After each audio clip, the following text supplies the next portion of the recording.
Tonight, we'll take you on a gentle walk through the world of Old School RuneScape. Its quiet facts, forgotten mysteries, and little details most players pass by. For the next hour and beyond, there's nothing you need to do, and nowhere you need to go. Just let the stories unfold, and if sleep finds you along the way, well, that's perfectly fine. Here is over 1 hour of Old School RuneScape facts and mysteries. Join me on this journey through some of RuneScape's most bizarre facts. Like, did you know that if you try to poison a chicken in RuneScape, it will drop an egg? On the tick the poison is meant to deal damage, the chicken will lay an egg instead. This bizarre fact was also confirmed by Mod Ash himself. And this also applies for cows, although they moo instead of laying an egg. And did you know that while you're raising a kitten, you can entertain it for 1 hour with a ball of wool, instead of the usual 30 minutes or so by petting it? Also, as a little side note, you can feed your pet kitten lots of different fish, including the stackable Karambwanji. So now is the time to stop running around with half an inventory of sardines. Now, we all love getting those extra runecraft and agility levels from Tears of Guthix, which for those of you who don't know is an activity that gives you XP in your lowest skill. But have you ever wondered what XP you would gain if you have 200 mil XP in all skills, meaning you're completely maxed out? Well, wonder no more. If you're completely maxed in all XP in all skills, you will actually receive cooking XP. Now, during the quest Ghosts Ahoy, there's a point where you can get a green Ghost Speak amulet. Did you know that if you drop it before the cutscene at the Ectofuntus, you can actually pick it up again and keep it? The same goes for the brown bedsheet that can turn you into a brown ghost. And did you know that during the King's Ransom quest, you can actually free King Arthur using a ring of stone on him? This will free him without consuming granite, and yes, you get to keep the ring. And Wizard Crompety in Ardoin even hints at it. He says during the quest, I wonder if you used a magical object that turned you into stone on the statue, would it turn him back to being a human? I must research that. Did you know that there's an invisible side quest that starts after you give bones to Vios in Port Sarim? Vios, or Veos, will ask you to retrieve the collar from his pet wolf named Copper. If you offer to help him, you can kill foxes for the collar drop. And did you know that there's an NPC named Romilly Weaklax in the Cooking Guild that will ask you to retrieve random items in return for a reward? Similar to how the wise old man can ask you for random items, this NPC will ask you to get him specific pies. You don't have to make them yourself, but I must add that if you buy them from the Grand Exchange, you will probably end up with a GP loss. Now, I've got some really great facts that a viewer actually commented on my last RuneScape facts video. Did you know that it would take exactly 15,057 genie lamps to level a skill from 1 to 99? And that it takes the same number of lamps to get from level 1 to 2 as it does to get from level 39 to 40? Did you know that General Grador is the only NPC in the game with visible nipples? And if you look at the character who stands on top of the rooftop courses, named Big Red Japan, you will see that his character model wears a Legends cape and Rogue's armor, but the color schemes are actually different to the normal armor pieces. Legends capes are grey, not white, and the Rogue's outfit is black and brown, not black and blue. A big thank you to Ponderlife for those facts, and if you have an interesting fact yourself, please let me know. Now, there's a very peculiar imp that spawns in the northwest of Varrock. What makes this imp interesting is that its wander radius was never changed to account for the addition of the Grand Exchange. As a result, it gets stuck facing the wall just east of the Spirit Tree.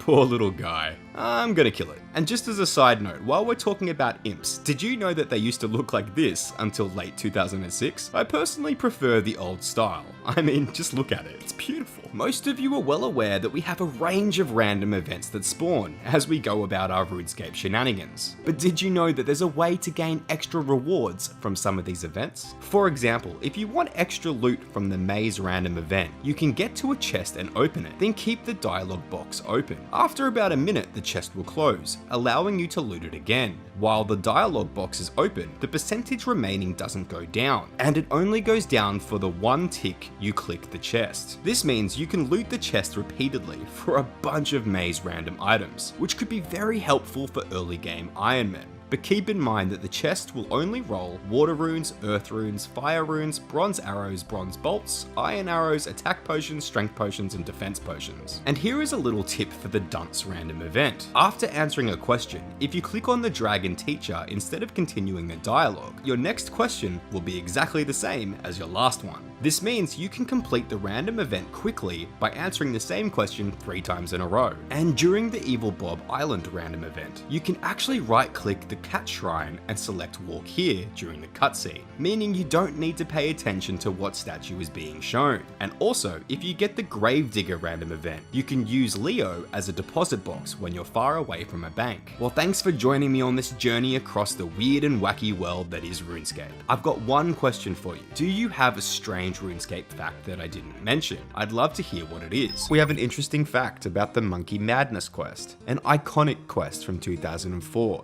that hundreds, nay thousands have completed. But here's a little snippet of information you may not know about. During the quest, you can free a monkey from Ardoin Zoo. But did you know that you can do it again after the quest is complete? Yep, if you bring a Gree to the Ardoin Zoo, you can jump back in the cage and grab yourself another monkey. If you bring it to Karamja, you will get a small amount of thieving XP. But something a bit more fun, you could bring it to other places around the map, such as the Grand Exchange, and drop it on the ground so it runs around to bamboozle other players. And when you drop it, you can pick it back up again. Also, if you use bananas on the monkey in your backpack, you have a chance of receiving a medium clue scroll. This is only redeemable once though. One problem with this is that you can't teleport, otherwise the monkey will disappear, but you can take charter ships. Let's stop monkeying around and get a little serious for a second. Have you ever wondered why the granite shield has this shape? Well, the shape is allegedly modeled after an island in Spain called Gran Canaria. If we put the shield and the map side by side, we can clearly see the similarity, which begs the question, why? But this gets even weirder. There's a mountain in the middle of the island, which matches up with this notch on the shield, and the island is called Pico de las Nieves. And even more interesting, if you look even closer, really close at the shield, you'll see a subscribe button. I think it's trying to tell you something. No, not really, but that would be greatly appreciated. Okay, now here's a truly obscure one. If you go down the ladder at Barbarian Assault, you'll see a bunch of privates walking around.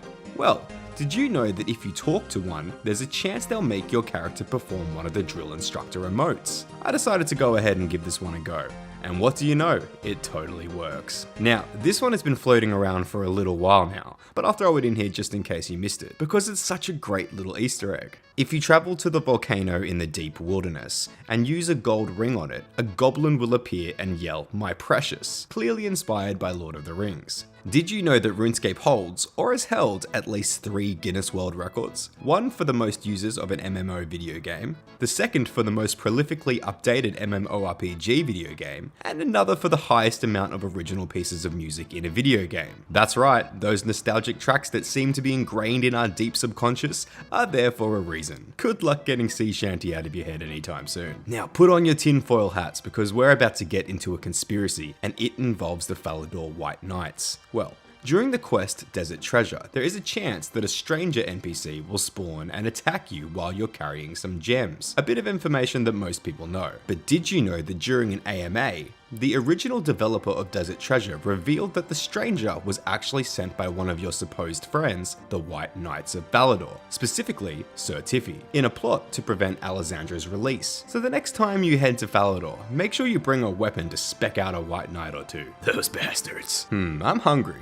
Old School RuneScape has a range of different food, from sharks to pizzas to gnome delicacies. But did you know you can make scrambled eggs? I sure didn't. To make these, you need to use an egg on a bowl to make uncooked eggs. Then use it on a range with level 13 cooking. It grants 50 experience when successful. At level 23 cooking, it can also be combined with a tomato to make egg and tomato, which provides no experience, but does provide one of the 2 final ingredients for an egg potato. Now for a few little tips that I found really interesting. Firstly, do you know you can backspace full words in the text box instead of 1 letter at a time? Simply hold Control and press backspace. I personally had no idea that you could do this. I might have been living under a rock, but it honestly shocked me. And the next little tip, did you know you can search the OSRS wiki by typing a command in the chat box? Simply type :wiki and then add the item you want to look up in between the less than and greater than symbols. Pretty helpful if you didn't know this one. And while we're on these little tips, try typing :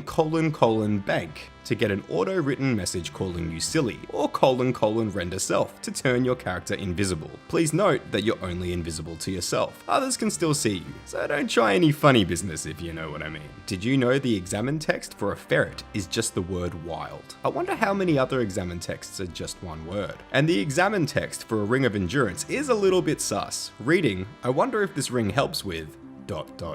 Want some secluded, barely touched places on the RuneScape map to hide out? Well, if you travel to Fossil Island and make your way to the southern swamp, you can find a bellshroom plant there, which will lead you to an otherwise inaccessible part of the swamp, if you feed it breadcrumbs. There's nothing much to do in this area, just an archaeologist who is losing their mind to the swamp, and a book that you can collect if you search them. Another little hidden area that most people don't really know about is the brewing area in Port Phasmatis. It can be used to brew ales, but is deemed inefficient compared to the brewery in Keldagrim. Not to mention that brewing is dead content in itself. Still, a cool little area that not many people have been to, or know about. We probably all know Count Draenor. But did you know his character model from 2004 to 2006 had a Glariel's amulet? The amulet is used during the Waterfall quest to enter the Waterfall dungeon. Perhaps Count Draenor was getting some early game combat levels. Here's one that I've personally been hit with. Did you know that when woodcutting there's a small chance that when a bird's nest drops,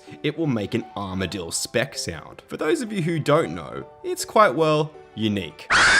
Definitely a bit of a jump scare if you aren't ready for it. What about Lumbridge, the place we all start out? We'd know everything about such an iconic location, right? Well, what about the teddy bear upstairs of the general store that is an item, but instead of having the usual blue text that every other item like it has this orange text, which is really quite odd. Perhaps the teddy bear is alive, who knows? Or the fact that you can pull this axe out of the wood stump just outside Farmer Fred's house. Or that if you failed the 2017 Halloween event, like I did, there would be a gravestone with the bloody letter J and the murderer's bloody harpoon placed on it in the cemetery, as a tribute to the NPC Jarvis that you failed to help. All of this is completely useless, but somewhat interesting. Feeling a bit chilly? Well, did you know you can use a tinderbox on Joga bones to create a fire? It'll even show burning bones on the ground, and will result in burnt Joga bones. This is needed during the Taiboy One-Eye quest, so a few of you might know this one, but still, it's pretty cool. If you're looking to trick your friends, there is a bottle of rum that you can buy from the Trouble Brewing shop for 20 pieces of 8. When consumed,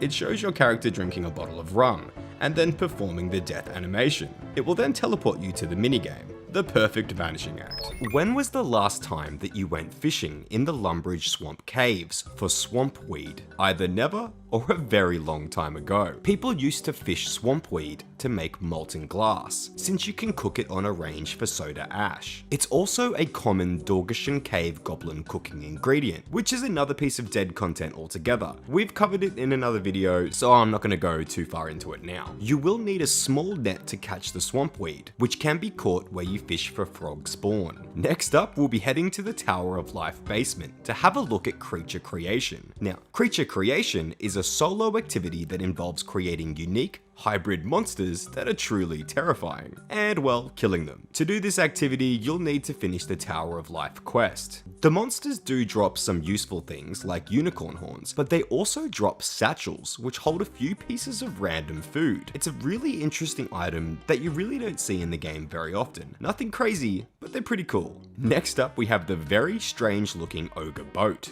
The ogre boat is a method of transportation unlocked during the Recipe for Disaster quest. It runs between Feldip Hills and just west of Taiboy One-Eye. When traveling, you board a log that seems to be pushed by two ogres, probably one of RuneScape's strangest looking transport methods. Passage from Feldip Hills to Karamja costs 2 raw or cooked chompy, while the reverse costs 2 glug glug herbies, referring to either clean snakeweed or rogue's purse. And while we're on transport, have you heard of the Lady of the Waves boat? Probably not. The Lady of the Waves is a small vessel docked just south of Cairn Isle, which is a small island on the southwestern coast of Karamja. It is owned by Captain Shanks, and besides playing a small role in the One Small Favor quest, it serves no real useful purpose. It will take a player on a one-way trip from either Port Sarim or Port Khazard, provided they have a ship ticket. These tickets can be bought for a randomized price between 20 and 50 coins. And another piece of dead content that I won't spend too long talking about is the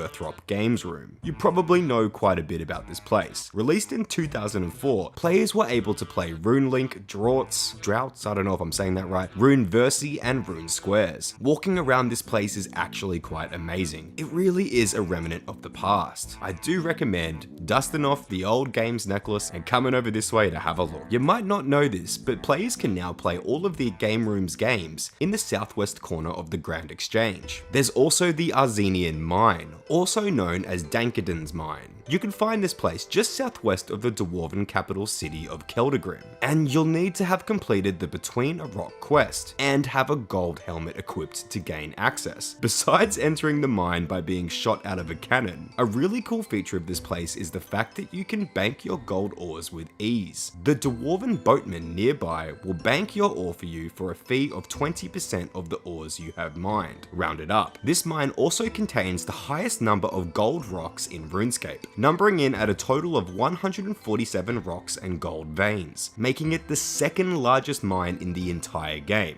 right behind Motherlode Mine. Next up, let's talk about a ranged weapon that nobody uses, Holy Water. Holy Water can be used just like throwing knives and darts, however, it will only deal damage against demons. Throwing Holy Water will cause the vial to break, dropping smashed glass on the floor. This makes Holy Water a single-use weapon, and it is also non-tradable. To create it, you will need partial completion of the Legends quest. The Holy Water has a +6 ranged attack bonus when wielded, and as a Demon Bane weapon, it gains a 60% damage bonus versus demons. And it also grants bonus accuracy by draining the opponent's defense by 5%, provided it's a demon. Another piece of dead content is the Clan Cup room, which can be found in the upstairs room of this building in Edgeville. It was used to move players from Edgeville to the challenge area during the 2013 Jagex Clan Cup. And if you visit Shiloh Village, take a trip to probably the most dead piece of content in RuneScape, the Paramaya Inn. If you really want to, you can purchase a Paramaya ticket for 35 coins and rent a room for the night on the top floor. Once you're there, you can see some beds and cabinets, and that's pretty much it. There is nothing else to do here.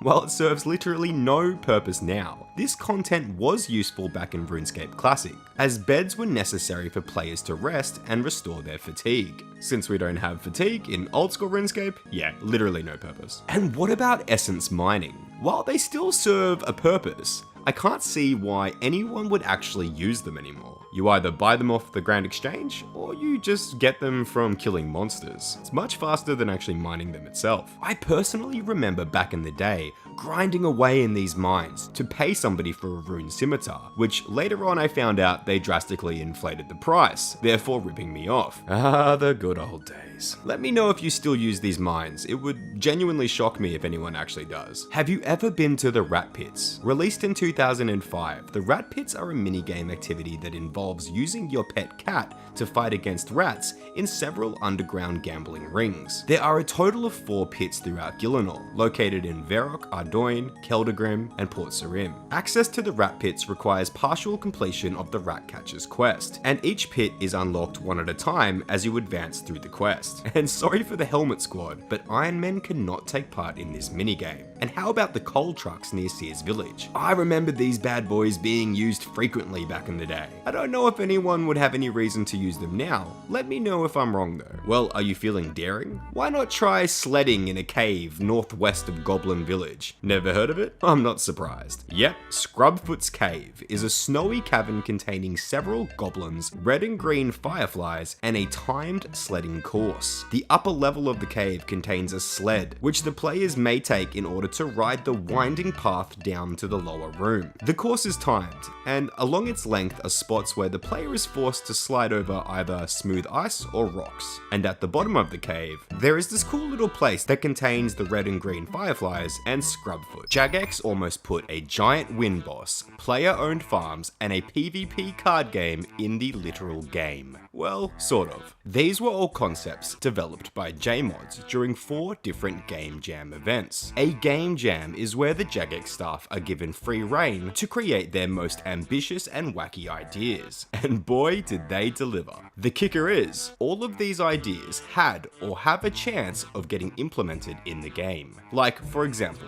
Blood Torva, which was designed by mod Sovereign during the November 2022 Game Jam. So buckle up for some crazy content, like this PVM encounter, the Winds of the Mountain, worked on by mod Elena, mod Gecko, and mod Jerv. This was intended to be a mid to low level hybrid skilling and combat PVM fight. Players would travel to the top of a mountain where they'd battle the deities of 4 cardinal winds. These deities would be called the Wind of Rain, Wind of Fire, Wind of Ice, and the Wind of Silence. Navigating the harsh weather conditions, players would work together to utilize the in-arena resources to damage the deities, or they could just hit them with melee, while attempting to tank the damage. The rewards would have been farming and combat themed, with the potential of obtaining the Gloves of Fertility, which would give a player the chance of getting a seed back when planting, the Totem of the Winds, which would give you the chance of spreading extra seeds around your farming patch, the Two-Handed Fan Blades, a mid-level melee weapon with a Wind Blast special attack, and the Tome of Air, similar to the Tomes of Fire and Water. A pretty cool idea if you ask me, and much less controversial than the Mastery Capes, which would have been Old School RuneScape's version of the Completionist Cape, worked on by mod Rye, mod Bruno, mod Curse, and mod Husky. These capes would have had the same stats and features as the Max Cape that we have in game today, making them just a cosmetic upgrade, along with a range of other equipments that I'll get into in a second. This cape would be introduced with a new point system, similar to combat achievements, that would give the player mastery points by completing various tasks, which would range from combat to skilling and even clue scrolls. The total requirements to obtain a mastery cape would have been max total level, all quests completed, all achievement diaries completed, all music tracks unlocked, elite tier combat achievements completed, along with 50% of max mastery points. To obtain a trimmed version, players would need all of the above, along with 85% max mastery points. And as with the regular max cape, there would have been a range of variants. I'm not gonna lie, these look pretty amazing, but I can't imagine we'd be getting them anytime soon. Unlike this next concept that might be released with the new sailing skill, that being Crab Isle and the Lost Chasm. Mod Necro designed a range of potential islands and dungeons for the upcoming sailing skill as part of the October 2023 Game Jam. Crab Isle would have been an island populated by, you guessed it, crabs, and would have had a giant crab boss that could be killed for treasure and crab meat. Yum yum. And I mentioned this design in my last video, but perhaps they could finally implement this pet design as part of the Crab Isle content, just saying. And a potential dungeon idea could be the Lost Chasm, which would be a desolated island being used by an evil spirit wishing to return to its powerful demonic form. All I know about this teaser is that the NPC model used in the image looks like an old demon design from RuneScape in like 2004, which I freaking love. What's better than an island which has been lost in time, and therefore the NPCs haven't evolved like the rest of Gielinor, meaning everything would have the graphics of old RuneScape. And another great idea that never made it into the game, at least yet, is player-owned farms. This expansion to the farming skill was designed by mod Argo, mod Malia, and mod Tide. The player-owned farm would allow the players to take care and raise animals, similar to player-owned farms in RS3, and also maybe sounds a little bit like what taming could have been. Fully grown animals could be sold for new currency called beans, which could then be used to purchase rewards, such as ponds, which would give the player a way to amass large amounts of raw fish without needing to buy bait or manually fish. However, it wouldn't give fishing XP, and beehives, which would have produced honey that would have had varying uses, such as being used in potions and teas. Well, we don't have beehives yet, but at least we have one that we can have in our player-owned house, hey? Now, a really interesting concept worked on by mod Sani was the OSRS trading card game, which was intended to be a fast-paced PvP minigame. Players would have used equipment and item cards to power up their character. Cards would have been obtained by winning games, trading them with other players, buying them from the NPC named TZG, or by participating in other activities around the world. How very vague. I think this is such a unique idea. I'm not sure how an in-game trading card would fit in Old School RuneScape, but I can't deny the concept sounds extremely cool, especially if we could use in-game items to strengthen the cards. I'm always keen for another gold sink. But this wasn't the only card game idea that the Jagex team came up with. In fact, they came up with something called Gnome Ball Manager, designed by Mod Diazong and Mod Dylan. This would have been a fantasy-based management card game revolving around, you guessed it, Gnome Ball. Players would find and earn cards by participating in various activities around the game. These cards would have provided things like new athletes, upgrade items, and special plays. They would have been used to build a team that could then be pitched against other players or AI opponents in tournaments, leagues, and friendly matches. Personally, anything involving Gnome Ball is a massive win in my eyes. Now, have you ever wanted a tower defense game in RuneScape? Well, Mod Arcane, Mod Husky, and Mod Mac had you covered. They were working on a tower defense minigame that would have been based off skills in the combat system, and would synergize with existing mechanics of your character's progression.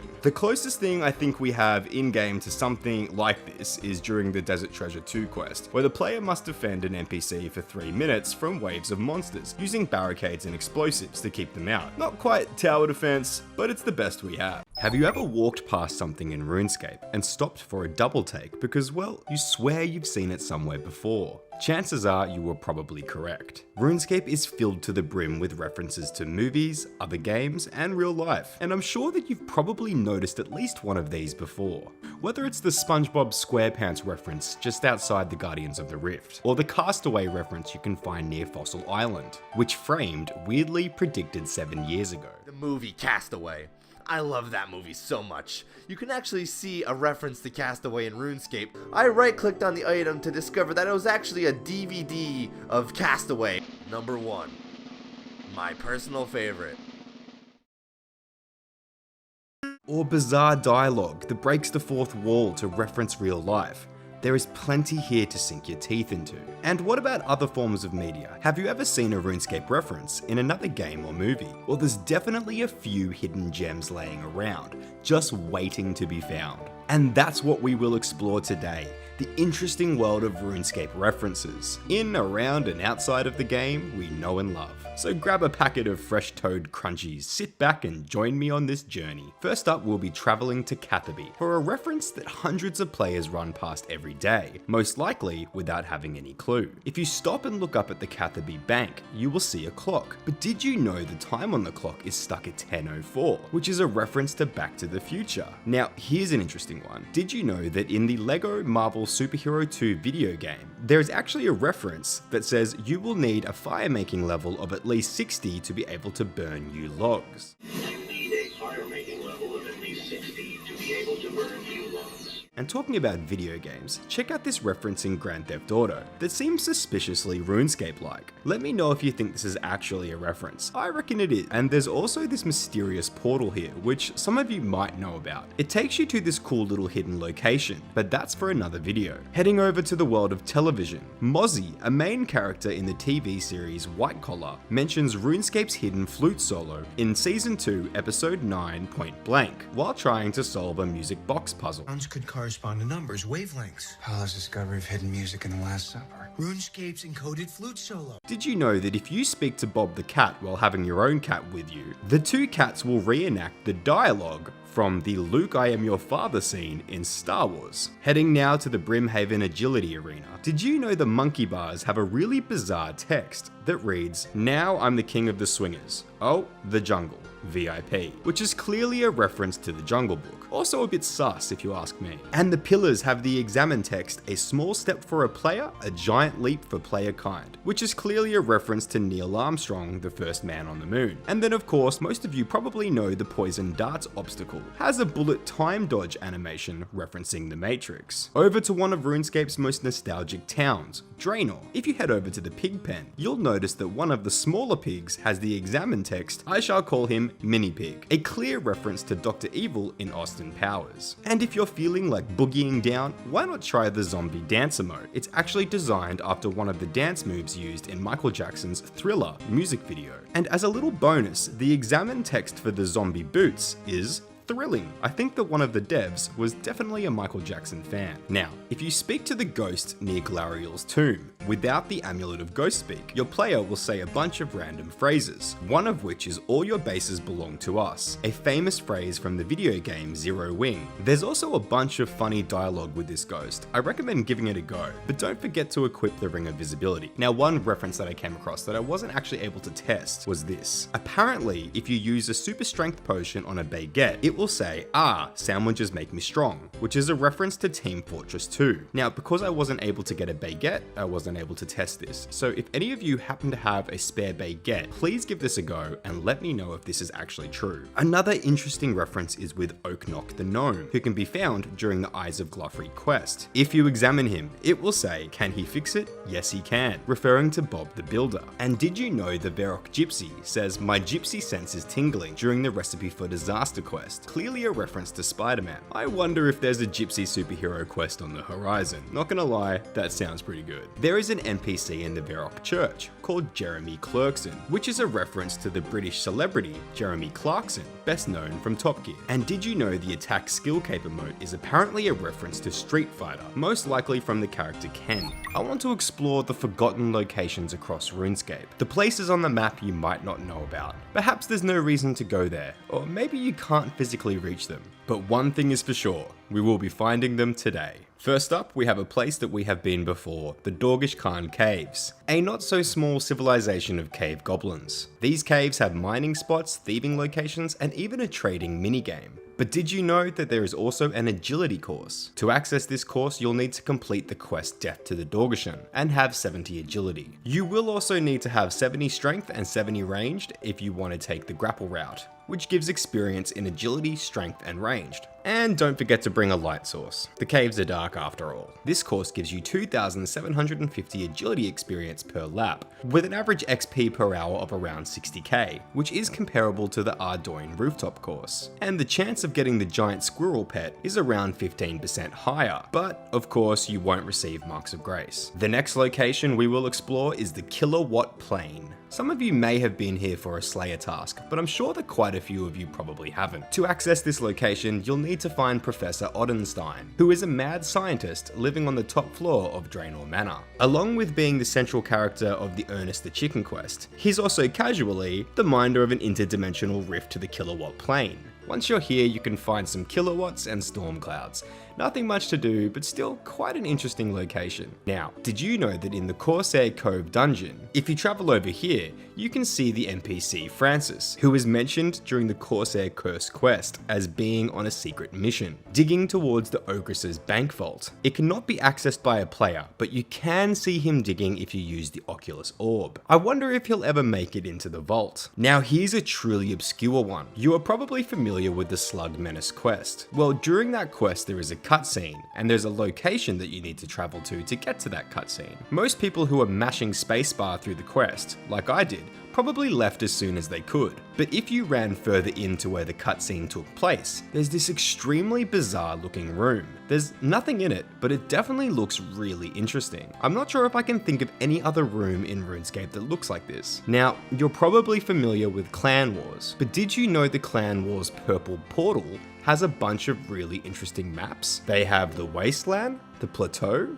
the Sylvan Glade, the Forsaken Quarry, Turrets, Clan Cup Arena, Soggy Swamp, Classic, Lumbridge Castle, and Falador Park. That's right, you and your crew can recreate the Falador Massacre in the Purple Portal. Who knew? And for members, you can also get the Ghastly Swamp map, North Leech Quell, Gridlock, and Ethereal. You can kind of see these maps from the White Portal. You can see Lumbridge, the Classic map, and the North Leech Quell. And I also noticed that the trees in the White Portal apparently grow off the side of the world. So there's that bit of unuseful information. How many of you have crafted Chaos Runes? Okay, well, how many of you have actually navigated the Chaos Altar Maze? I doubt there's many of you. Upon entering the ruins at level 9 Wilderness, you will find 4 levels of a chaotic maze, and chaotic is the right name for this, which leads to the altar. If you have completed the quest, What Lies Below, you can bypass the wilderness and parts of the maze by using a portal found in the Tunnel of Chaos. Now, the Tunnel of Chaos can be found under the Saradomin statue northeast of Verok. If it's your first time entering the tunnel, you will need a bronze pickaxe, and you will still need a Chaos Talisman or Tiara. Talking about runecrafting altars, Did you know that if you head south of the Lore Altar on Entrana and use the Orb of Oculus, you were able to see the Frog random event area, where players would have been taken to if they ignored the Frog Prince or Princess? I haven't been able to test this out, but apparently you can still access this place by telling the frogs you won't kiss them. So I'll throw this one to you guys. If you manage to get the Frog random event, please try rejecting them and let me know if it works. Hi, just quickly, this is me from the future. I actually got the random event while editing this video. And check this out, you still get taken to the place in OSRS. It's kind of fun to just hop around as a frog, I'm not gonna lie. Oh, and you can also see Evil Bob's Island from here, which is pretty cool. Now, I'm sure you know, or at least have heard about the Birthrop Games Room. But did you know that from the Games Room, there's a giant wall that is blocking you from an ongoing battle between gnomes and goblins? They seem to be stuck in time, constantly yelling at each other. There's also this cool little random swamp island, which is pretty nifty. Have you ever been to the Tower of Life? Well, you'd know that there's a lot of weird stuff down in the basement. But one thing in particular is this bizarre room that highlights the tile you were standing on. A blue color will appear on the spot that you're standing, and when you leave the room, your character automatically says, "That was weird." I mean, they're not wrong. If you head northeast of the Abyssal Sire lair, you can actually see the Drill Sergeant random event area. But this goes even further. You can see some of the terrain that isn't normally visible from the random event itself. And if you look inside the bunkers, they are actually furnished. I just love these small details that we could have gone a lifetime without knowing. And of course, we can't have a Hidden Places video without the Enchanted Valley. A lot of you probably know about this one, but it's just such a cool part of the OSRS map. You can reach the valley by using the fairy ring code BKQ. You can find centaurs, stags, rabbits, and a wood dryad with a very interesting face model. There's also aggressive level 159 rock golems that spawn here if you try to mine the rocks, and aggressive level 159 tree spirits that appear if you try to chop a tree. Definitely quite an interesting location. Something interesting about playing a game as old as RuneScape is the vast amount of content produced over the years. Whether it be items, NPCs, or areas, over the time, Jagex mods have blessed us with new and exhilarating content, which sparked that exciting fire of exploration. But not all content can stay in the spotlight. Sometimes new content comes out which makes the old stuff redundant, destined to sit there on the map empty and forgotten. Or maybe the area was never busy to begin with. Like this fishing village you might not know exists. Most of you are no doubt familiar with Wintertodt, but what about this tiny little village just east of the fire-making boss? There's nothing really here besides destroyed houses. Skeletons can be found all over the place, with barrels of fish guts and a Fremenic boat, which can't be boarded. There's also a weird shell surrounded by candles. There's only one sign of life who is named Rakar. When you talk to him, he speaks gibberish, and is just holding a box of fish food, which I'm guessing is how he's staying alive. Next up we have the Myths Guild Library. Many of you have no doubt been to the Myths Guild, but how many of you have actually been upstairs to the library? Found in the northwest corner of the guild, there is nothing up there except for 5 books and 1 scroll available for you to read. The room is pretty cramped, and with nothing else available here, I can't see why anyone would actually visit this place. Just downstairs you can find an NPC named Lutwidge, who tells you about his adventure killing a beast called the Moonfly. Now if you bring him the scroll from upstairs, which is actually a poem about his battle with the Moonfly, he will correct some of the inaccuracies within the poem. But besides that, there's pretty much nothing here. Now this place must be one of the most empty and isolated locations in Old School RuneScape. We have all risked our lives running through the wilderness, but how many of you have actually ventured to this extremely isolated portion in the far southeastern corner?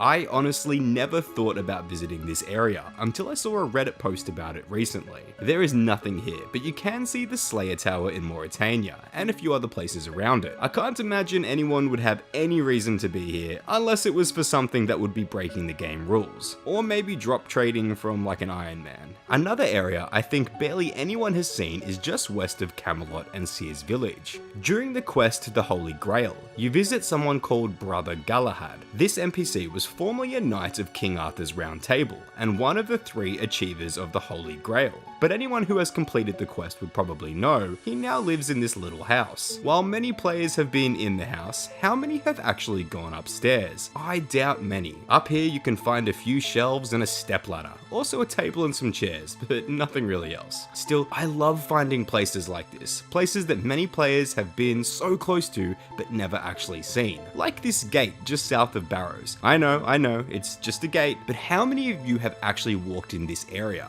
I really doubt you have, but let me know. But now to something more exciting than just an old smelly gate. What about this epic area just north of Prifddinas?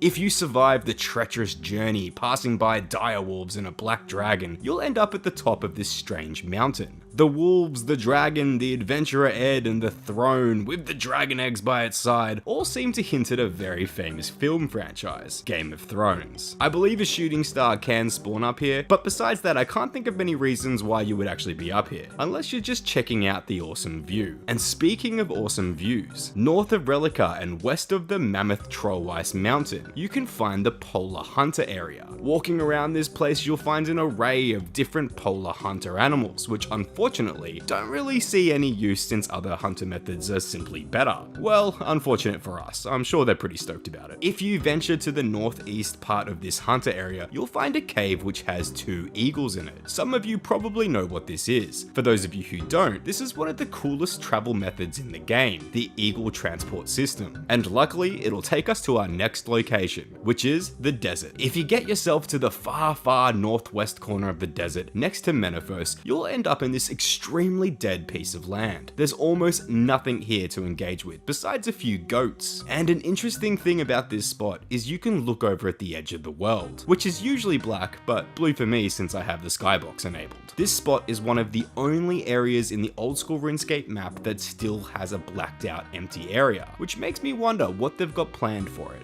Not as much as I've been wondering about this next one. Now, we've all been to Port Sarim, but be honest with me, have you ever hopped aboard one of the boats and explored it? I think most players would have never actually gone upstairs or downstairs on any of these boats. And I don't blame them. There's nothing really to see here besides a wheel and some strange looking cannons, but still, it's certainly a piece of content that most players probably haven't engaged with. Unless you need to go here for a quest and I've just forgotten, let me know if I'm wrong. And now for one of the most dead pieces of content in the entire game. So dead, it doesn't even show up on the Old School RuneScape surface map, that being Brain Death Island. The player travels to this location during the Rum Deal quest, and can only be accessed by talking to Pirate Pete, found north of Port Fat Asmus, once you've started the quest. Now that you're here, all you can really see is a brewery, and a large amount of zombie protesters. You can also find fever spiders here, but the most interesting part of the island, in my opinion, is the northern side. To get there, you'll need to talk to this very strange looking NPC called 50% Luke. After distracting him, you'll pass through this gate and make your way to this area. Even the map, which is revealed once you travel to the island, says nothing interesting happens here, and once you reach the top of the mountain, you just find a stagnant water source. Very engaging indeed. If you can think of a more useless and dead piece of content in the game, let me know, and maybe I'll explore it in a future video. In 2004, RuneScape players across the world logged in to be met with an extremely exciting update. Jagex had released horses into the game. All players had to do was go and meet Diango the cowboy to grab their very own steed. There was one problem though. Players soon realized that Diango only sold toy horses. Although the players loved the toy horses, which were later used by nefarious gambling syndicates, they weren't quite the same as riding an actual horse. Oh wait, what was the date again? April 1. And so the RuneScape April Fool's Day tradition was born. And what would ensue was a large list of weird and wacky pranks played on the player base by cheeky Jagex moderators. Like in 2005, when players thought that Jagex had finally released the long anticipated dragon plate body. See, back in 2005, the dragon chain body was the ultimate piece of armor, so naturally, the idea of a dragon plate body was very desirable. So players log in on April 1, 2005, and see the release of dragon plates. So much hype, I bet, but these were literally just spinning plates with dragons on them that you could purchase from Diango for 100 GP. Interestingly though, Jagex unknowingly actually made a discontinued item from this event. On the day of release, a spinning plate would have a chance of being dropped when the player spun it, turning it into a broken plate. This feature was heavily criticized, as players had no option except to discard the now useless item and buy a new plate. As a result, the plates were hotfixed on the same day to no longer break. However, Jagex never removed the already broken plates from the game.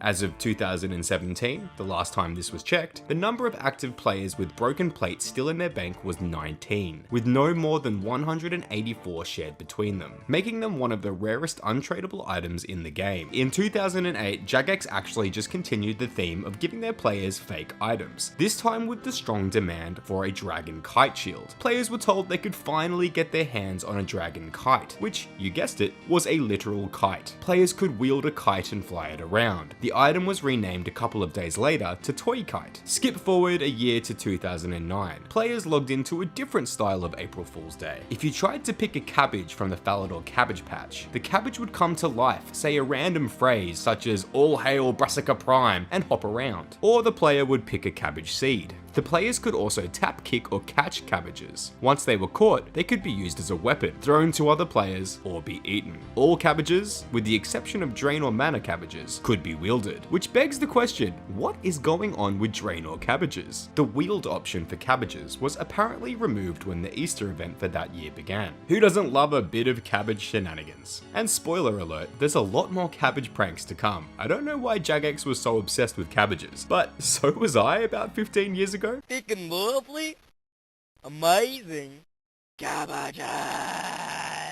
I love cabbage. Yep, that was me. Alright, on April 1 in 2010, players were met with an announcement on the RuneScape homepage. To their excitement, the announcement detailed a RuneScape theme park named Wet and Wildy. The developer blog stated the park would be opened in the 5th quarter of 2010. Considering there's only 4 quarters in a year, this was meant to show that it was a hoax. But that didn't stop us, no. Many players flooded the forums, believing that it was true. Later on, one of the forum mods had to admit that it was a joke, and the article was edited telling everyone that it was fake, and that a Wet and Wildy wallpaper will soon be released. Not our brightest moment as a community. In 2012, Jagex claimed in a news update that green pea hats were going to be dropped in Varrock, Falador, and Lumbridge. Now, if you don't know, pea hat was a common way to refer to party hats, which were some of the most expensive items in the game. I'm sure at least a few players were ready to make absolute bank, but in true Jagex style, the green pea hat was not really a green party hat, but a literal pea hat, a pea attached to a string. After the event was over, the pea hat was able to be bought from Diango for 1 coin. Not quite the moneymaker people were probably hoping for, and this particular year actually had 2 April Fool's pranks. Jagex must have felt really cheeky this year. So on the same day, Jagex also announced Jag Motion, a new innovative and extremely ridiculous way to play RuneScape,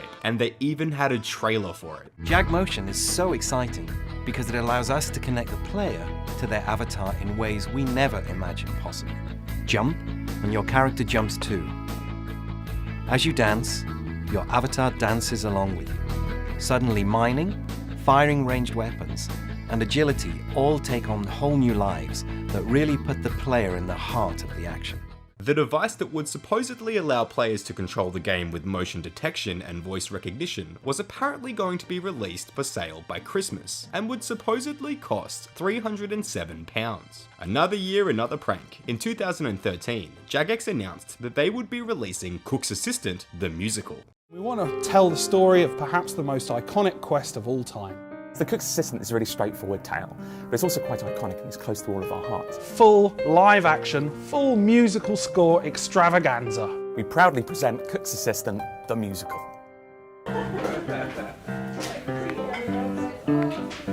Now perhaps it's not the first quest you'd think of dramatising. All aspects of building the show, including set building, acting. Go back to the flames, you unbaked bread! The video included phrases like, "The tickets will be literally impossible to get a hold of," and "We're on track for a totally unreal show," to sort of hint at the fact that it was a joke. And this was also the year that we had the first Old School RuneScape April Fool's event. Players that logged into Old School found that party hats and Easter eggs were dropped in Varrock, Falador, Ardoin, and Lumbridge. This was a huge deal since it was the first time that rares were released into the game. However, it's April Fool's Day, so items would jump and hop away when players tried to pick them up, and casting telekinetic grab on them only gave a player cabbages and pink skirts in their inventory. Some players even tried cornering the eggs and hats, which actually resulted in showing the animation of picking them up, but nothing would appear in their inventory. And in 2014, Jagex announced that the sailing skill would be released. A news post detailed the release, and there were actual in-game boats near Draenor that players could sail on. Quickly, players found out that they only ended up on one island, and that they could only gain a maximum of 5,000 experience before being reset to 0. I actually recently made an extensive video on this prank in particular. I recommend checking out my last video if you're interested. Skip forward to 2015, and players met the NPC Little Mo, who was a dealer of various merchandise. He discovered a valuable artifact and asked players to help him deliver packages to his customers. Once all 3 packages had been delivered, Little Mo would tell you a long story. After listening to his story, he would give you a pair of dragon claws. This was huge, since the player base at the time was split over the addition of dragon claws, some saying that they were way too OP, others wanting that awesome spec, and so players finally got their claws, or so it seemed. In true Jagex fashion, these claws were fake. They could not be wielded and only showed the claw spec emote when pressed, which to this day is actually still used to prank players at places like the Kraken boss. Don't ask how I know that. Now, in 2016, we saw the return of the classic cabbage meme. Players logged in to find the Evolution of Cabbage event. Probably a little joke at the Evolution of Combat update that we all sort of know about. Players who took part could gain up to level 120 in a skill called cabbage picking, gaining 1 level per cabbage picked. Every 10 levels gained, the cabbages would evolve and require different tools to pick. There was also a cabbage rune that was used to pick magic cabbages. Am I the only one that wants the cabbage runes in the game for real? Like, I don't know, let us perform bones to cabbages with them or something. And the rewards from this event included the Cabbage Cape and the Cruciferius Codex. I don't think I'm saying that right. Also known as the Holy Book of Cabbages. Now, you've probably heard some talk in the past about negative XP lamps. There was a bit of drama on it a little while ago. But what about negative XP drops? Well, in 2018, players were told that this would become a reality. If you logged in and started training your skills with data orbs enabled and XP drops visible, you would occasionally see a negative XP drop, resulting in negative experience gained. In addition to this, a developer's blog proposed a new skill called Advanced Warfare. It would include weapons such as RPGs, gnome copter gunships, and tactical nukes. And as a final touch, the creme de la creme, the usual forum link at the bottom of the news post would send you to Rick Astley's music video of Never Gonna Give You Up, instead of the RuneScape forums, which is commonly known as Rick Rolling. Yes, Jagex Rick rolled the community. Definitely enough there to get the player base riled up. Skip forward to 2020, and yet another fake skill was pitched to the players. This time, it was pet ranching. Sounds a little similar to taming, don't you think? Players were told that they could start off the new skill by choosing between 3 pets from Professor Magic Tree, a clear reference to Pokemon. A day center, pet battling, and pet raids were also proposed. And the developer blog also listed a bunch of other ludicrous changes, such as players being granted 1 level up in any skill by eating purple sweets, making quest dialogue appear 1 word at a time, and the addition of a new item called XP Share, which players could bind to any skill to receive halved XP into rune crafting. And on April Fool's Day 2021, Jagex released this extremely bizarre video on Twitter, depicting Jad, General Grador, and the Nightmare joining a lunch club.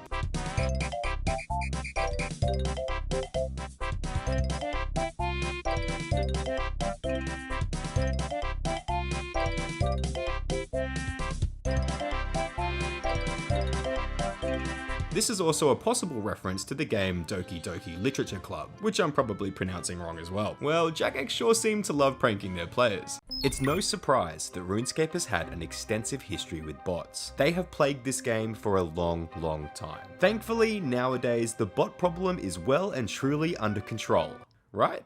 Oh, fortunately, decades later, Jagex has fixed RuneScape's botting problem. But before now, what did they use to combat the macro mafia? Well, they tried fatigue mechanics that forced players to solve captures on screen. And well, later on they completely removed trading and wilderness PKing, thus starting an increasingly rapid descent into their own demise, leaving their company with dwindling player numbers that turned into a mass exodus that, hey, let's just back it up a little bit. One glorious day, before any of that nonsense, the Jagex team landed on a revolutionary idea. And that idea was to add random events to the game alongside the release of RuneScape 2, replacing RuneScape Classic's fatigue system. The evil chicken, the sandwich lady, Dr. Jekyll, tree spirits, and much more subsequently flooded their way into the game, and thus began a new era of danger. You couldn't just dismiss or ignore these random events like you can now. No. Players were being slaughtered left, right, and center by these hostile NPCs. If you didn't die, you were teleported to a random location around the map, left with a grueling, dangerous journey home. If you were burying bones, you could be attacked by high-level shades or zombies. These can now be found in the security stronghold. Perhaps you were trying your hand at some relaxing fishing. Well, be on the lookout for aggressive sea trolls. Maybe you were a woodcutter. Tree spirits would appear and attack you. Or potentially you ran into the mines to escape. Sorry, but the rock golems were waiting to smack you out. Interestingly, those last three can be found in the Enchanted Valley, which is accessed via the fairy ring code BKQ.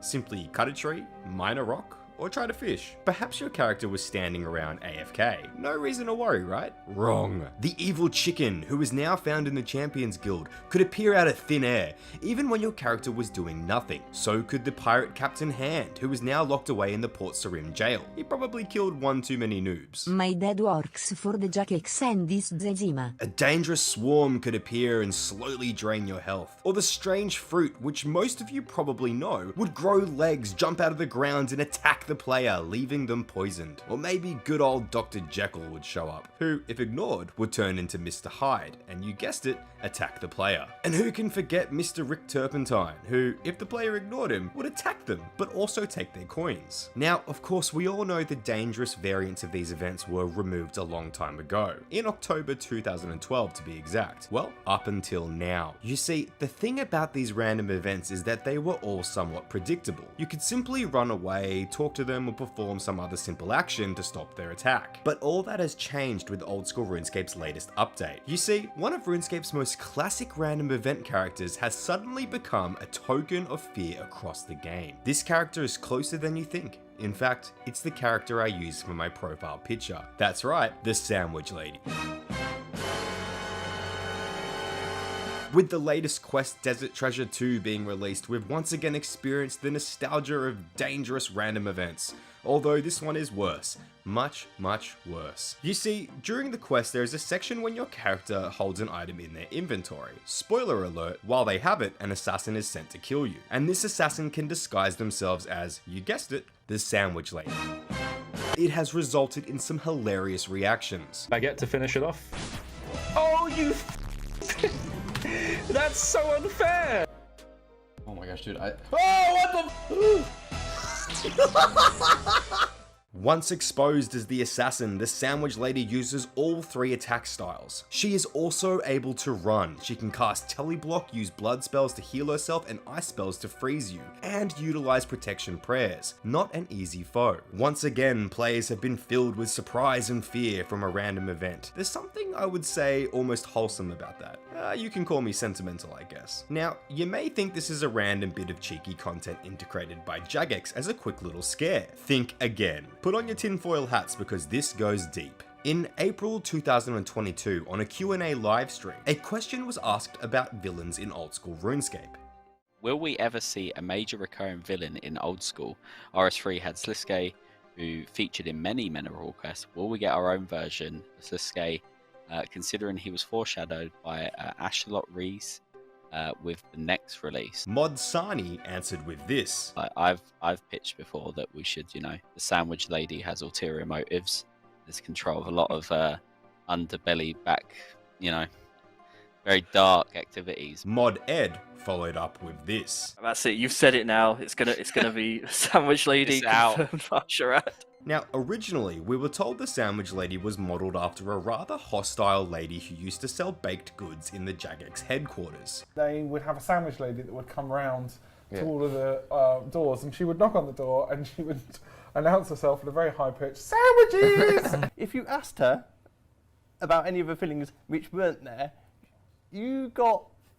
Sure. She kind of hit you with a piece of bread. She didn't quite hit you, but she was thinking it. We knew she was thinking it. But now that seems to have been revealed as a ruse. And so it seems the Sandwich Lady has always been a secret Majorat. So the next time the Sandwich Lady appears, think twice about eating that baguette. It may just be deadly. Picture this. You've been grinding for days. You equip your best weapon, your best armor, inventory filled with sharks. You make the treacherous journey, risking life and limb. You arrive at a mighty boss cave. Against every bodily instinct you enter. And you're met with this thing. Or maybe this. Yes, these are real concept designs for RuneScape bosses. And just imagine if they made it into the game. In 2017, Old School RuneScape's strongest boss entered the game, weighing in at a combat level of 1,400, with a max hit of 148. This boss struck fear and excitement throughout the community. But Zuck didn't always look as fierce as he did today. In fact, he looked downright ridiculous. This strange Beyblade looking monster was the concept designed by Mod Alfred, who worked with Jagex from 2014 to 2016.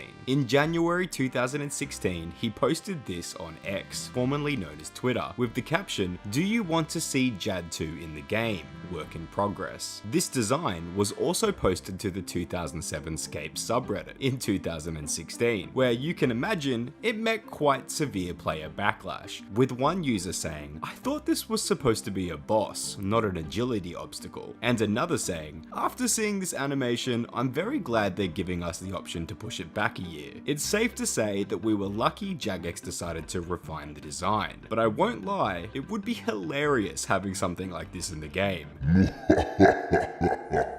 Players were pretty disturbed by this concept design, but nothing compared to the next model that almost entered the game in 2007, that being the Penance Queen. As the final boss of Barbarian Assault, the brand new minigame at the time, players were extremely excited to slay this beast in attempts to get their hands on the new Penance armor set. With an examine text that says "Run away, run away," the Penance Queen was always intended to be quite terrifying, but the original concept design was truly nightmare-inducing. With a human-like torso and head, giant claws, and a huge slug-like body, this design is probably one of the most terrifying things that almost entered the game. And as an honorable mention, the monster in RS3 has also been redesigned, looking more like something straight out of a horror alien invasion game. In fact, most of the Penance redesigns in RS3 are pretty creepy. Just look at them. Now, fast forwarding to a very recent update, the new mid-level boss Rat King Scurrius. I think the art team did an amazing job with its design. I'm actually currently grinding for the pet in-game, but the original designs were,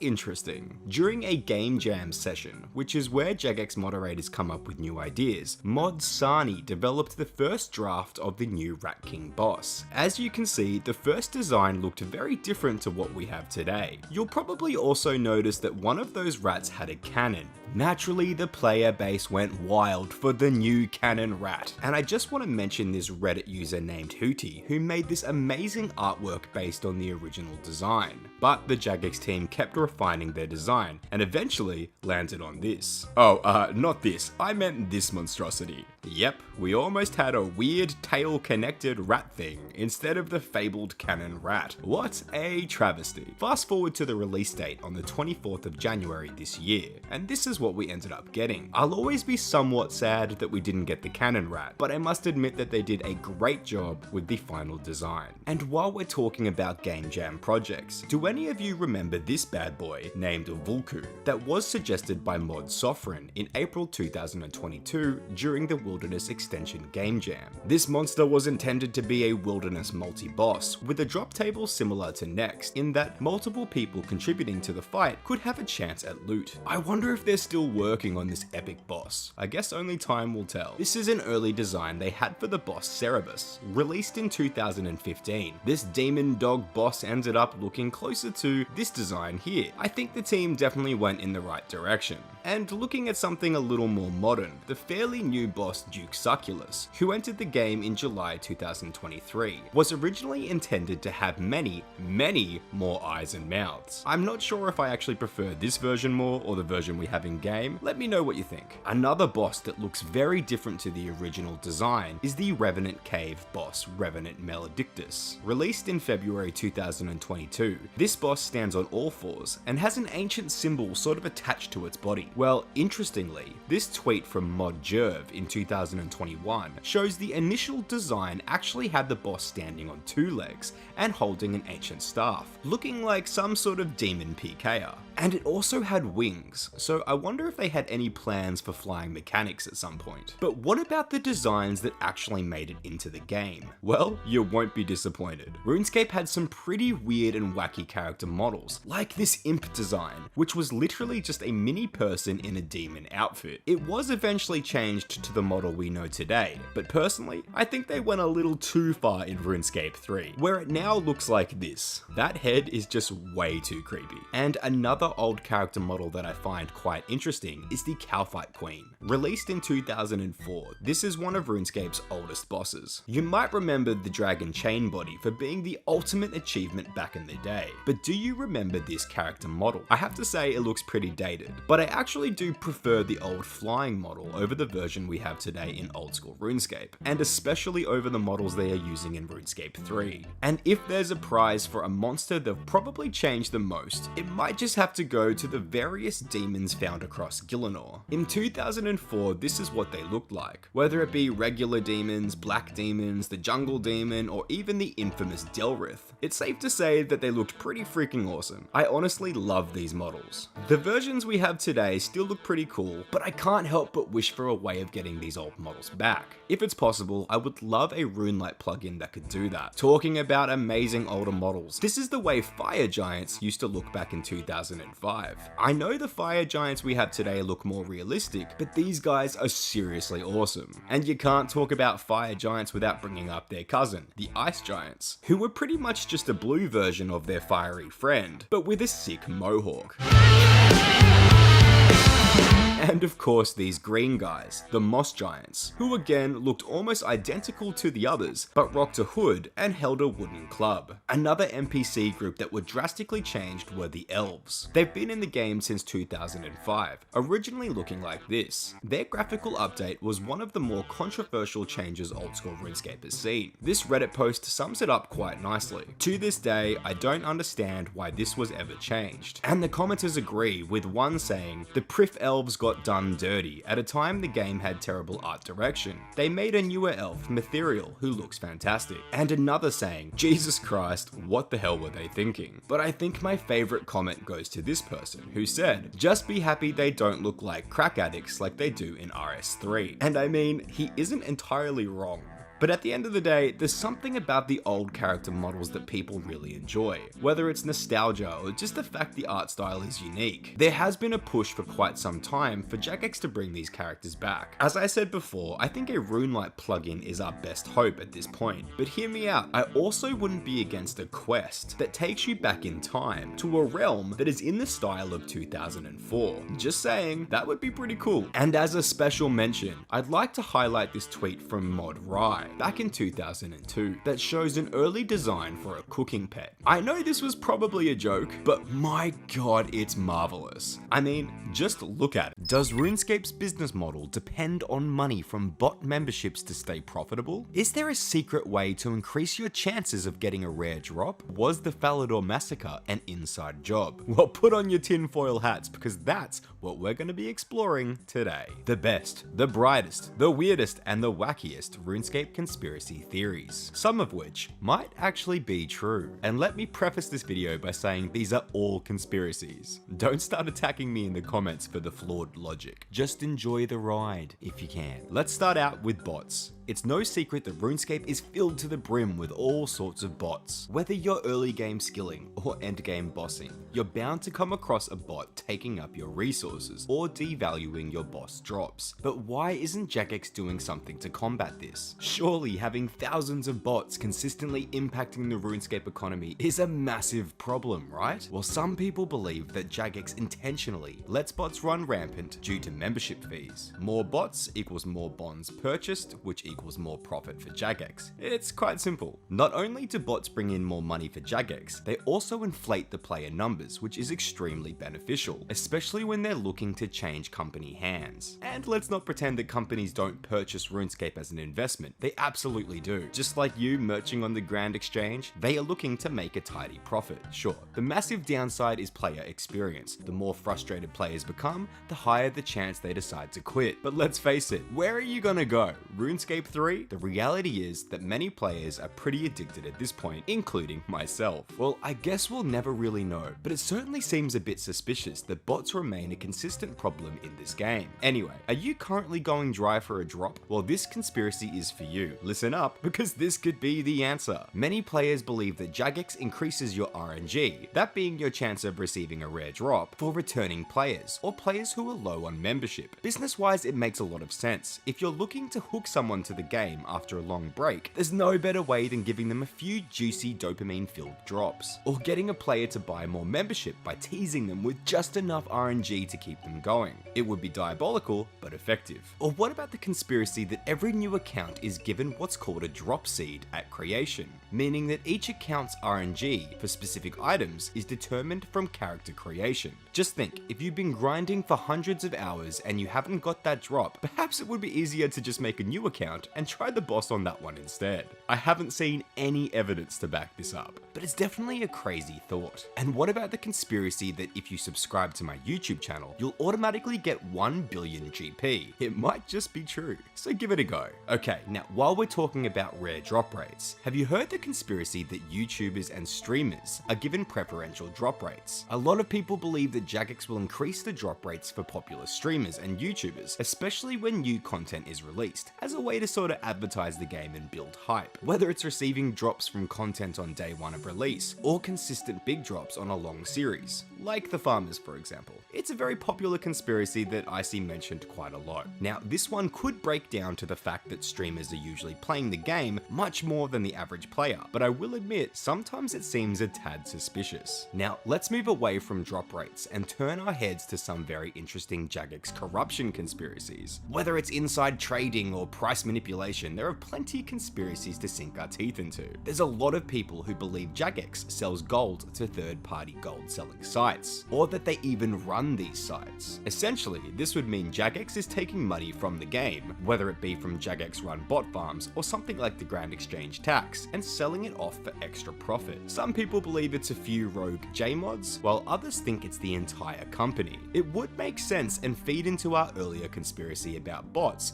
if Jagex was actually running their own farms to generate revenue. But something this big would be pretty hard to conceal from the public, so I doubt it's actually happening. But still, the next time you see a bot, look a little closer and see if they have a J-mod crown. And what about this one? Do you think Jagex is tweaking the Grand Exchange prices? For example, what if they were artificially increasing the price of bonds to make them more attractive to purchase with real life money? Besides bonds, I'm not quite sure why they would do this and why it would be beneficial. Let me know if you have any ideas of your own. And of course, we have the inside job conspiracies. Like when in 2009, the price of climbing boots skyrocketed overnight. Some players who had a massive stack of boots became extremely wealthy, which sparked the question, did they know it was going going to happen. Jagex has denied that anyone knew beforehand, and to be fair, these items were very popular in PvP, so it's not too unrealistic to think that some players had big stacks. But it wouldn't be too hard for someone on the inside to give their mates a little tip-off, would it? And what about the famous Twisted Bow spawn that happened a few years ago? It's quite crazy to think that one of RuneScape's most expensive items was randomly spawned on the ground for anyone to take. And the fact that you could obtain multiple bows over and over again was nuts. Some people believe this is actually a get-rich-quick scheme by one of the mods. What if this was added to the game so they could quickly offload a bunch of these to gold-selling sites? This could have made someone extremely rich if they sold them off before anyone else knew about it. And also, if this was done by the entire company, it would have been a pretty good way to hurt the illegal gold-selling sites as well, since there was a rollback. If the websites purchased gold from these bows, or the bows themselves, they would have lost it all. And probably the most far-fetched conspiracy is that the famous Falador massacre was in fact an inside job. For those of you who don't know, this was when a player was able to kill other players across RuneScape in safe areas, without them being able to attack back. The fact that it happened on the 6th of the 6th,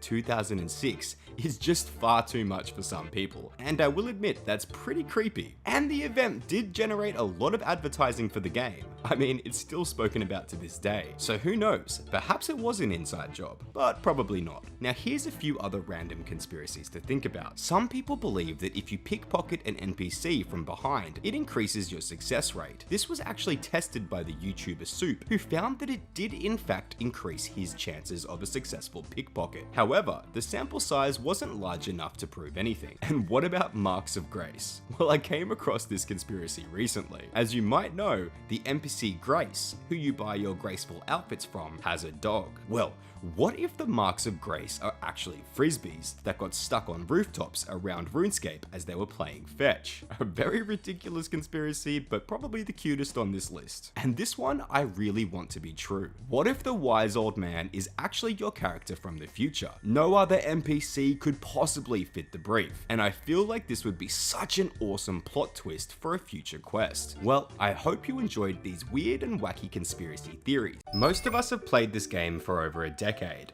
and while a lot has changed, memories from the good old days still remain clear as day. Whether it be training at hill giants to afford that schmick mithril armor, following Zazima around spamming his name, or God forbid, attempting to get your armor trimmed. It's fair to say, we had a hell of a ride. And one of the most exciting accomplishments you could achieve was finally getting your hands on that item that you've had your eyes on. Which is exactly what we'll be exploring today. RuneScape's most iconic items that will no doubt get those nostalgia bones tingling. First up, we have the illustrious discontinued rares. These are items that came into the game, and unlike on Old School RuneScape, they were limited edition, never to be released again, meaning they are now worth a fortune on RuneScape 3. Party hats are probably the first item that comes to mind when you think about rares. They were released during a Christmas event in 2001 by JMods, who dropped Christmas crackers on the ground. And I was actually involved in sort of dropping the crackers for people to get the party hat. The very first drop events, I know we actually had to manually give them to our mod accounts and drop them behind us as we went. And you had to have the players following the mods along, trying to sort of pick up the holiday events. Players could use the crackers on each other for a 50-50 chance of receiving a random coloured party hat. As most of you probably know, the blue party hat went on to become a symbol of absolute elitism. These also came in red, yellow, white, green, and purple. Interestingly, the purple party hats, which at the time were actually called pink party hats, were originally the rarest of the set, but due to a duping glitch in 2003, many more flooded into the game, pushing the blue party hat into the #1 slot. Duping a party hat is something that most of us probably dreamed about as a kid, let alone owning one. And of course, we can't talk about party hats without talking about Christmas crackers. These ended up being worth more than party hats, but were not able to be worn or wielded. Using a cracker on another player would result in one of you receiving a random party hat, with a chance of 32 out of 128 for red, 28 out of 128 for yellow, 23 out of 128 for white, 20 out of 128 for green, 15 out of 128 for blue, and 10 out of 128 for purple. In 2002, during the Halloween event, players were once again treated with some tradable cosmetic rewards, those being Halloween masks. Well, I was in the game when Halloween masks were dropped all over the place by that automatic thing you described, and I saw one, picked it up, thought, this is stupid, what is this? put it back on the ground and walked off. They originally looked quite different to the masks we have today, but received a graphical update when the game switched from Classic to RuneScape 2. Worth a bit less than party hats, these bad boys were still extremely desired by the player base. I don't know about you, but I used to dream about having a red Halloween mask with dragon armor. Another item released during the 2003 Halloween event was a non-tradable rare, that being the Scythe. This item was peak Fashionscape. There's also a golden Scythe, which was given to only 25 players during RuneFest 2011, making it one of the rarest items in the entire game. And who can forget about the much loved Santa hat? Released during a Christmas event in 2002, it was a symbol of status, while also looking extremely snug. This matched with the gnome scarf was a killer combo. Now moving on from cosmetics to something a bit more durable. One thing we all wanted at some point in our RuneScape journey was a shiny new piece of armor. One of my favorite sets was the Black Armor G. Released in 2004, this bad boy set had even the biggest noob looking like an absolute pro. I remember killing what seemed to be a ridiculous amount of goblins at the time to get the 10 defense required to wear it. How could we possibly forget the iconic Rune God armor? Released in 2004, if a player walked past you wearing this, it was almost certain you'd follow them asking for money. I remember there was a heavy debate on whether Saradomin or Zamorak was the ultimate armor, with Guthix wearers seemingly sitting in the corner eating glue. Guthix! Shut up!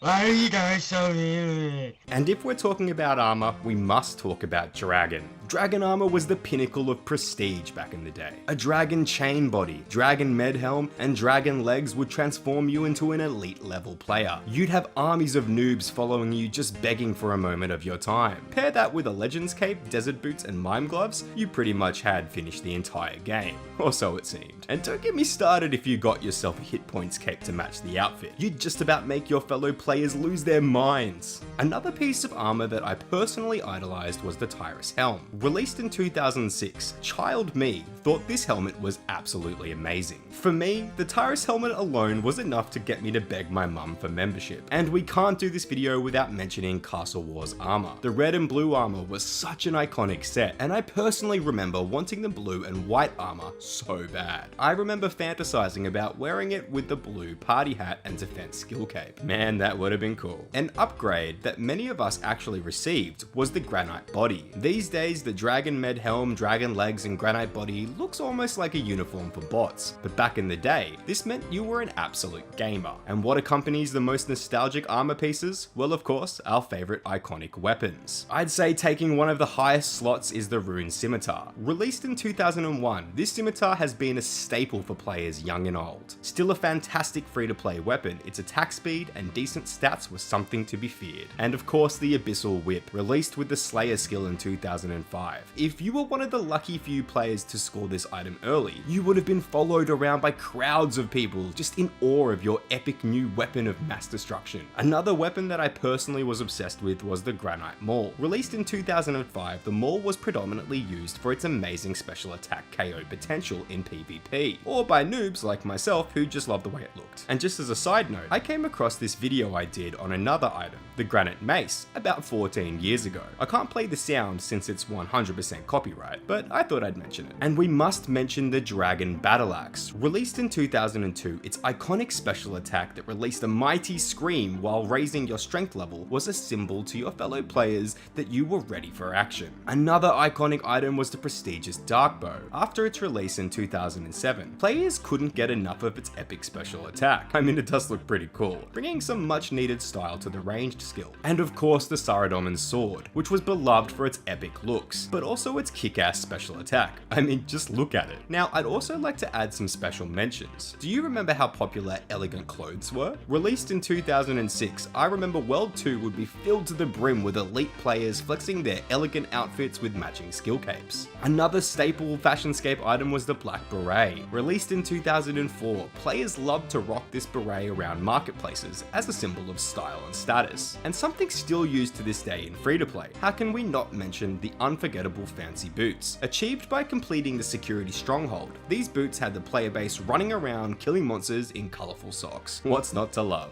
The elemental shield was also a sight to behold. I remember thinking this item was so prestigious back in the day, only to realise it was actually quite easy to obtain. It still looked absolutely awesome nonetheless. And another item of Fashionscape that I personally loved was the Chompy Bird hat. Something about this tribal looking feather hat made the player look like such a Chad. Another honourable mention is the rock climbing boots. These boots were predominantly used for PvP since they had a decent strength bonus and were only 12 GP to buy. The boots actually became quite controversial. In 2010, Jagex decided to boost their in-game store price to 75k and the ALC price to 45k overnight, making some players who had large stacks of these items extremely rich. We decided that we should rebalance the cost of the item. The downside of that, unfortunately, was that some players benefited from the change more than others. It was never any kind of like dodginess going on in terms of like making people millionaires overnight. Rock climbing boots can be found in Old School RuneScape as a joke. They are impossible to buy and therefore unobtainable. And if we're talking about iconic items, how can we not mention flax? Flax was almost a rite of passage for noobs, who were sent to the flax fields for endless hours in search of riches. I remember picking flax at Camelot for what seemed an eternity, just to make 100k, which at the time was a massive amount of money for me. It's funny to think I could have made so much more money doing something else for the same amount of time, but back then we didn't care. It was just fun trying to get your hands on a bit of extra GP. And of course we need to mention lobsters, a staple food for the player base back in the day. I remember fishing these bad boys at Karamja, with crowds of players sitting around smack talking and comparing fishing levels. These are still quite a popular food today in free-to-play, but unfortunately lobster fishing spots aren't packed like they used to be. Well, I hope you enjoyed this trip down memory lane, looking at some of RuneScape's most iconic items throughout the years. I no doubt missed a ton of items, so let me know what your favourite items were back in the day, and if you managed to actually get your hands on them. Please consider subscribing to the channel for more content like this, and throw a like on there as well. I'll be back next week with another video. Okay, bye.